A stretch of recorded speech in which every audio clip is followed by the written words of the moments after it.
You may have considered tapping your retirement savings if you got caught without enough cash to cover an unexpected expense.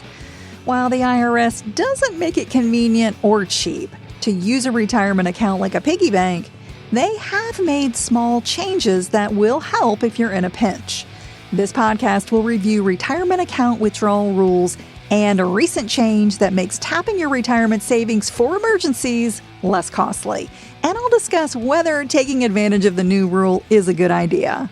Welcome back. I appreciate you joining me for Money Girl episode 887. I'm Laura Adams, an award-winning author, finance spokesperson, money speaker, founder of the Money Stack, which is my Substack newsletter, and host of this podcast with over 43 million downloads. If you're getting value from the free content we love creating here, subscribe and consider submitting a 5-star rating or review on your podcast app.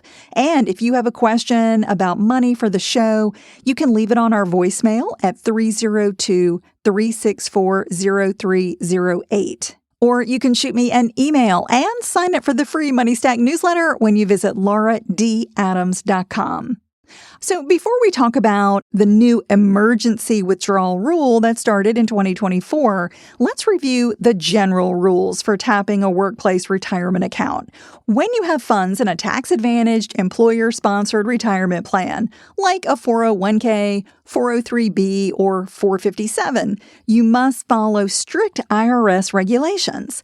The rules were designed to prevent you from taking money out of a retirement account, so it stays there, it stays invested, and it grows, giving you as much future financial security as possible.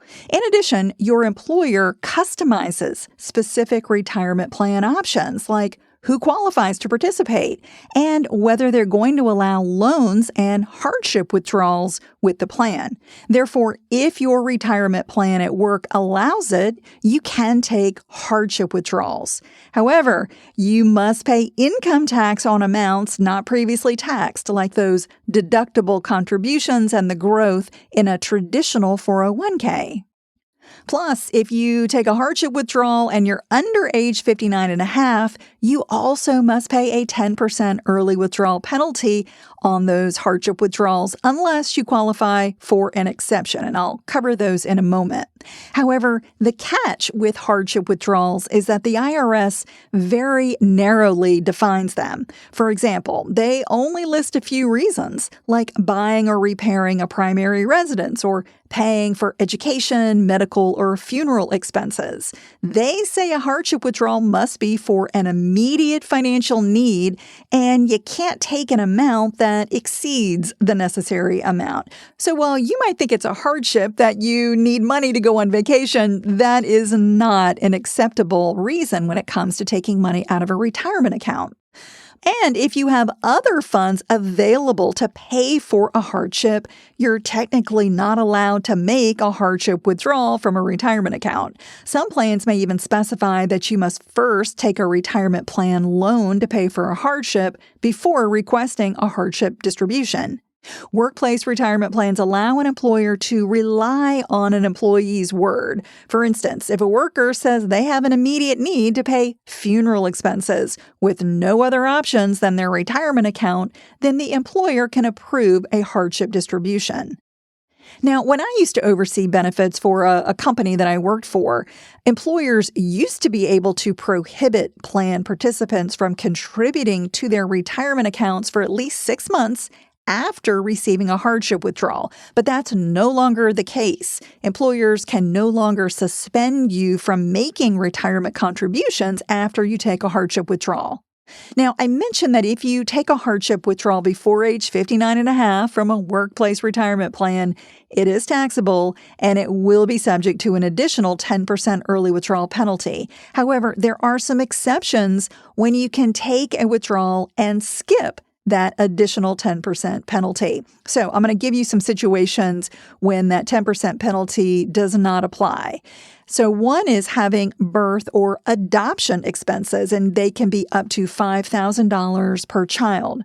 Needing disaster recovery, up to $22,000 after suffering an economic loss due to being in a federally declared disaster area. Another is suffering domestic abuse by a spouse or partner, and it can be up to the lesser of $10,000 or 50% of your account. That's a relatively new exception.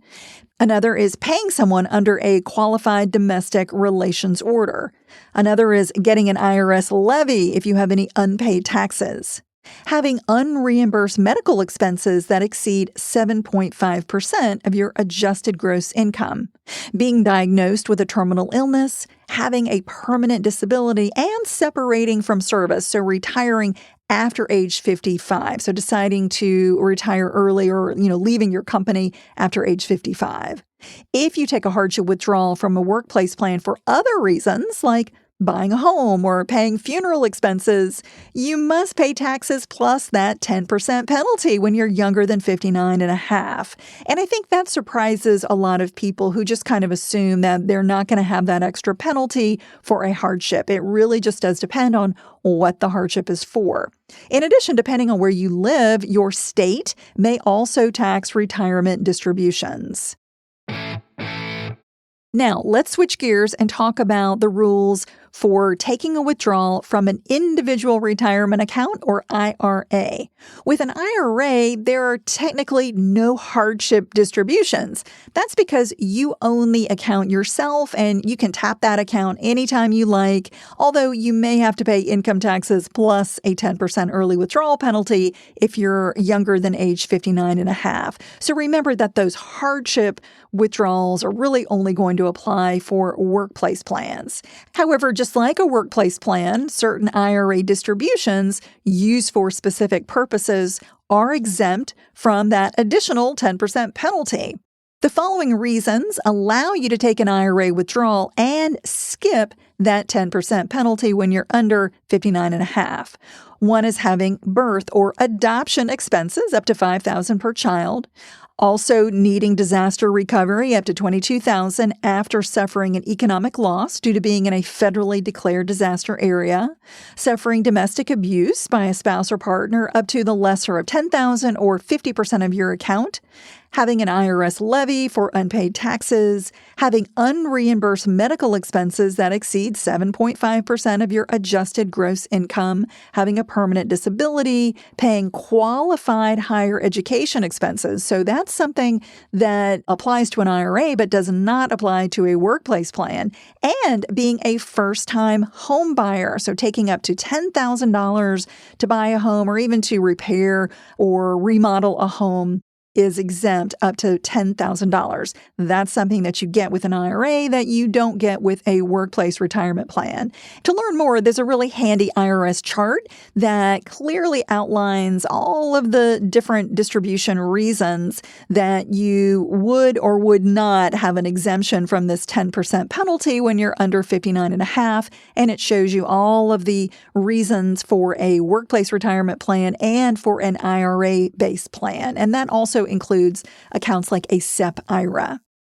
So now that we've covered the rules for a workplace plan and an IRA, let's talk about this new emergency retirement withdrawal rule that I mentioned at the top of the show.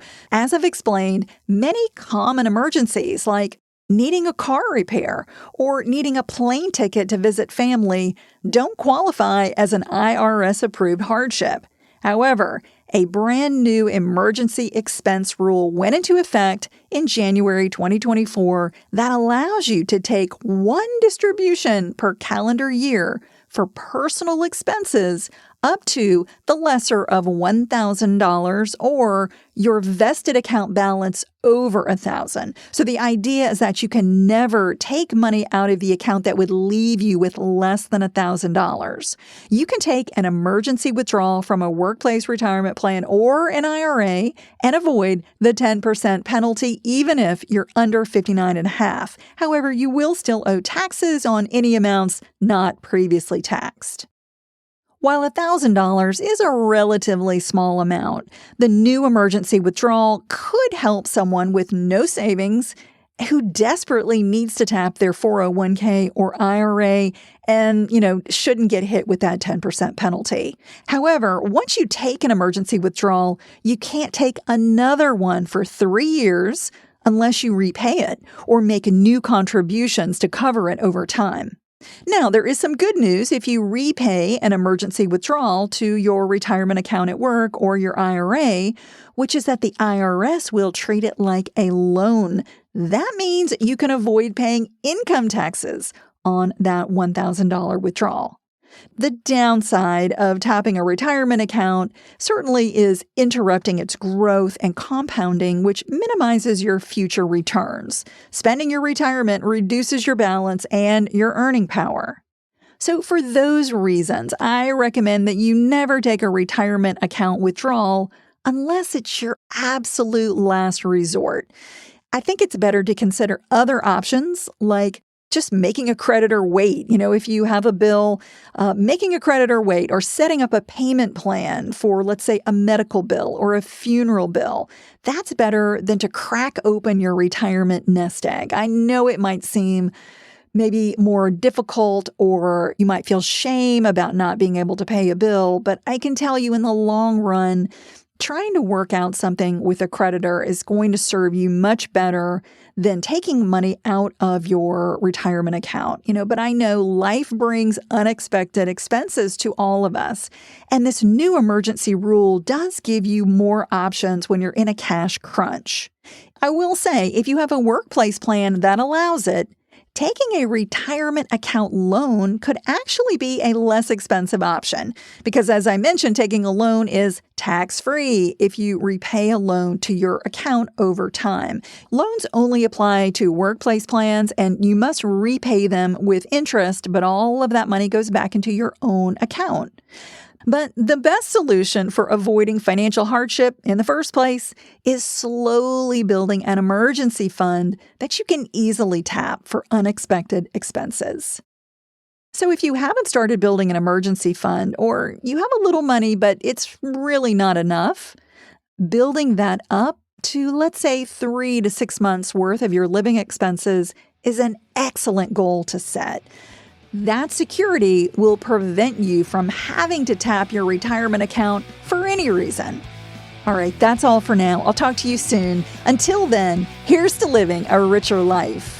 Money Girl is a quick and dirty tips podcast. I want to thank our amazing team. Steve Rickyberg audio engineers the show. Brandon Gachis is our director of podcasts. Holly Hutchins is our digital operations specialist. Morgan Christensen is our advertising operations specialist. Davina Tomlin is our marketing and publicity associate. And Nathaniel Hoops is our marketing contractor.